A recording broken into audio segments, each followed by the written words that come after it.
السلام علیکم۔ ایک بار پھر سے لو پریشر انتہائی مشرقی پنجاب کے علاقوں کو اور سندھ کے مختلف علاقوں کو، خاص طور پر سندھ کے جنوبی علاقوں کو پھر سے متاثر کرے گا اور جس کی وجہ سے بڑی بارش ہو سکتی ہے۔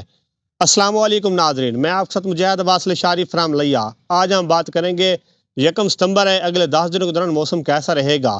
تو ناظرین، آج بھی انتہائی مغربی علاقوں میں زبردست بارش کے امکان رہیں گے، ساتھ KPK کے مختلف علاقوں میں۔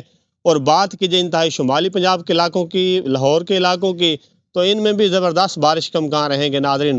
آج شام سے ایک لو پریشر بنے گا انڈیا کے اوپر، اور جس کی وجہ سے لاہور کے علاقے، جہلم گجرات کے علاقے، ناروال پسرور کے علاقے، قصور کے علاقے، شکرگڑھ کے علاقے، حفص آباد گجرات، گجرانوالہ کے علاقے، جہلم کے علاقے اور کشمیر کے مختلف علاقوں میں زبردست بارش دیکھنے کو ملے گی، اور جس کی وجہ سے مزید سیلابی صورتحال کا خطرہ بھی بن سکتا ہے۔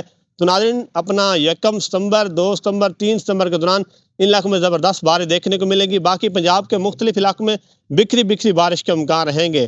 4 ستمبر کو بھی موسم کلیئر ہوگا، لیکن انتہائی شمالی پنجاب کے علاقوں میں اچھے بارش کے امکان رہیں گے، خاص طور پر اسلام آباد کے علاقے، راولپنڈی، اٹک، جہلم، چکوال، میاں والی کے علاقے۔ باقی مزید بات کرتے ہیں، 5 ستمبر کو بھی موسم تقریباً کلیئر رہے گا، کچھ مقامات پر بارش کے امکان بن سکتے ہیں۔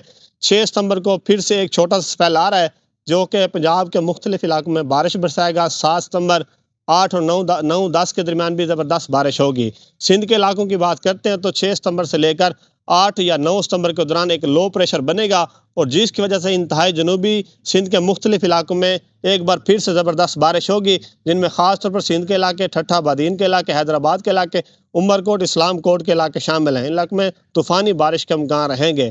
KPK کی بات کی جائے تو مختلف علاقوں میں مختلف ڈیولپمنٹ بن سکتی ہے، اور جس کی وجہ سے کہیں کہیں تیز بارش ہو سکتی ہے۔ تو ناظرین، اگر سیلابی صورتحال پر بات کی جائے تو آپ نے دیکھا ہوگا کہ مشرقی پنجاب کا کتنا بڑا نقصان ہو چکا ہے۔ تو بات کرتے ہیں کہ آگے سیلاب کن علاقوں کو خطرہ درپیش ہو سکتا ہے، تو خاص طور پر جنوبی پنجاب کے علاقے، سندھ کے مختلف علاقوں میں شدید ترین خطرہ ہے۔ تو ان لوگوں کو آگاہ کرتا ہوں کہ وہ نقل مکانی کر لیں، کسی محفوظ مقامات پر چلے جائیں، اسی سیلاب کو نارمل سیلاب نہ سمجھیں، یہ شدید ترین خطرہ آپ کے لیے ثابت ہو سکتا ہے۔ تو یہ تھی آج کی ہماری اپڈیٹ، باقی وہی ہوگا جو منظور خدا ہوگا۔